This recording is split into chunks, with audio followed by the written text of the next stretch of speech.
origen, ¿no? Por ejemplo, pasa en Uruguay. Si tú mirás los think tanks uruguayos, fueron creados por universitarios en la época de la dictadura, cuando no se podía trabajar, no se podía hacer más investigación en el contexto del autoritarismo. Entonces muchos universitarios migraron hacia los centros privados que ya existían o crearon centros privados. Y esos centros privados, al día de hoy, son los que tienen más colgados links de universidades. Es decir, de alguna manera el origen de los centros afecta el tipo de vínculos que después, incluso de vínculos electrónicos, que van a establecer con otras organizaciones. Las redes. Todos los estudios de caso que tuve la oportunidad de leer muestran que sí, que hay intentos de formar redes, y hay algunas redes extraordinariamente exitosas, redes entre universidades y centros de pensamiento. El estudio de Hernández Asensio, el colega que hizo el excelente estudio sobre Perú, muestra que, por ejemplo, existe ya desde la década del 80 un seminario permanente de investigación agropecuaria, el proyecto SEPIA. Interesantísimo, interesantísimo. Universidades que cooperan. A ver, esta es una red, en términos técnicos es una comunidad epistémica, es decir, es una red integrada por gente que tiene algunas preocupaciones parecidas, aunque tenga formaciones académicas distintas, porque tratan de resolver ciertos problemas, en este caso los problemas del desarrollo agropecuario a nivel local. Entonces, esa red de lo que organiza es cada 2 años un seminario donde se juntan ONGs locales con universidades, todos alrededor de una mesa para intercambiar saberes y aprender los unos de los otros para tratar de resolver problemas concretos. Es el ejemplo más lindo, para mi gusto de lo que he leído, es el ejemplo más lindo, pero créanme que surge de los estudios de caso que hay esfuerzos importantes desde los think tanks y de las universidades por tejer redes. También hay mucha cooperación en proyectos. Cooperación en proyectos. Por ejemplo, en todos los estudios de caso aparece, pero por ejemplo, para el caso chileno, Flifish, Prieto y Cibertes transcriben este testimonio de Alfredo Joañán, que es un universitario importante, muy conocido en Chile, que fue consultado a la hora de hacer este estudio de caso, que dijo lo siguiente, dijo: un think tank tiene interés por amplificar su público, por eso se interrelaciona con las universidades, y por su parte, las universidades intentan llegar a públicos más políticos. O sea, las universidades se vinculan con los think tanks para ampliar la audiencia, ¿no? Y entonces de alguna manera son intereses complementarios que tienen las dos organizaciones. Hay cooperación en proyectos en muchas partes de América Latina según surgen de los estudios de caso. ¿Qué otra forma de cooperación hay? Bueno, en uno de los estudios de caso le llaman doble militancia, doble afiliación, doble o hasta triple pertenencia, no sé. Son académicos que tienen un piecito en la universidad y el otro piecito en un centro privado. Hacen las dos cosas. Desde el momento que hacen las dos cosas, naturalmente, se facilita la cooperación entre universidades y think tanks.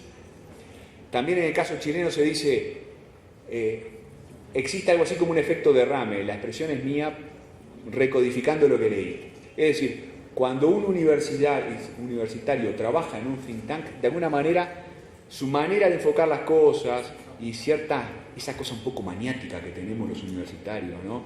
Del cuidado por el debate teórico, ¿no? Y por revisar el estado del arte y todo eso, ¿no? Todo eso se contagia a los demás, ¿no? Y yo agregaría, y seguramente la preocupación por la pertinencia tan propia del think tank se contagia en el académico, en el universitario. Hay pocas alianzas estratégicas. Uno lee esos estudios de caso para adelante y para atrás, y hay pocos ejemplos de alianzas estratégicas de largo plazo entre universidades y think tanks en la región.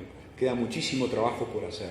En el estudio sobre Argentina, Puello Socarrás menciona algunas alianzas. En Uruguay también Landoni menciona algún ejemplo, pero da la sensación de que hay bastante más cooperación de lo que uno podía imaginarse a priori. Pero esa cooperación, como resumiendo, es bastante más informal, ¿no?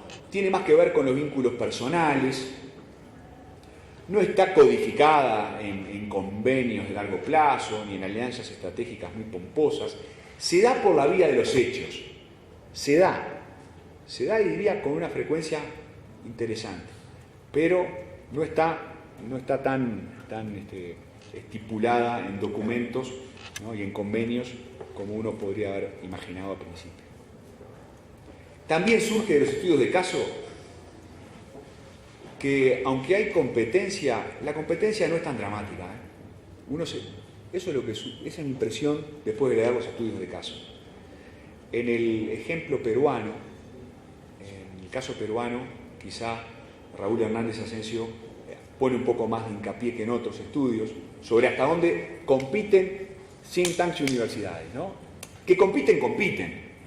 El asunto es, por lo que surge de estos estudios de caso, parece ser menos dramático de lo que uno se podía imaginar. Compiten por recursos humanos, compiten por fondos de investigación. Miren lo que dice Hernández Asensio sobre el caso peruano, y yo creo que esto vale para toda América Latina. Universidades y centros de investigación tienden a buscar cada vez más un mismo perfil profesional. Digo yo, si es cierto que las universidades se van transformando y que se alejan del M1 y se van acercando al M2 en un proceso contradictorio, ¿no?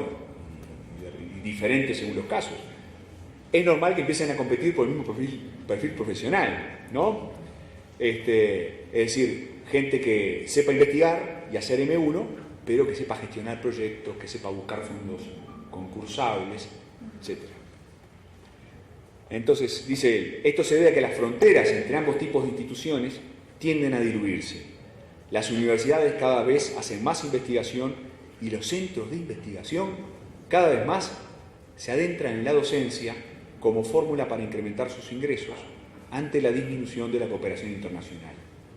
Esto lleva a una mayor competencia por reclutar profesionales. Raúl dice, hay competencia, la competencia por los recursos humanos es bastante intensa, al menos por el caso peruano. En el caso uruguayo, por lo que leí del estudio de caso y por lo que conozco de andar por los pasillos, también hay competencia por los recursos humanos. Les cuento una cosa en ese sentido.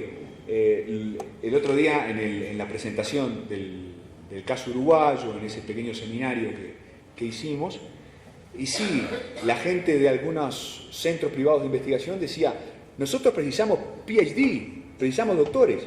Y le pregunto, ¿y por qué? Estaba el director de un centro académico privado, un think tank que se llama CEDES. ¿Por qué? Diego, ¿por qué precisás PhD? ¿Sabes lo que pasa? Que si nosotros no tenemos doctores, y doctores que publican en revistas arbitradas, no ganamos ningún fondo concursable internacional. ¿Por qué? La cooperación internacional, aunque seas un think tank, te mira el currículum, a ver qué publicaste y dónde estudiaste, y cuál es el nivel académico.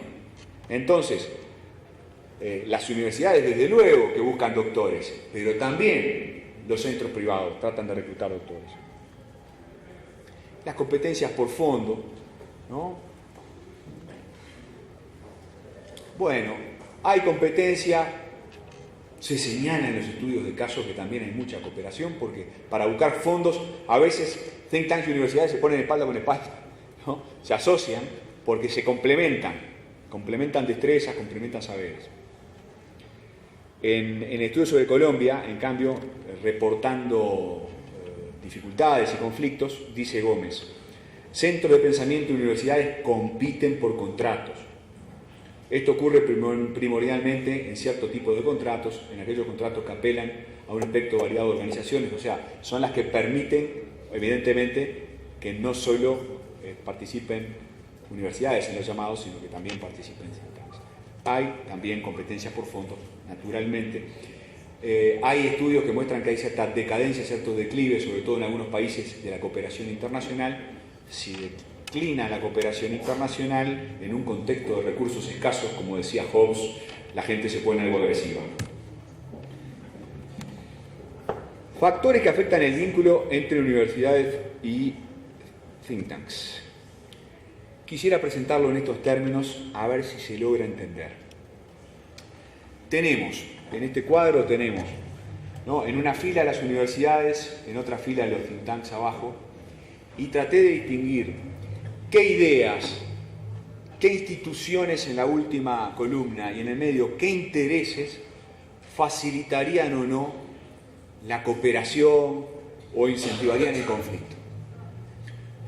A ver si me siguen. Empiezo por las universidades.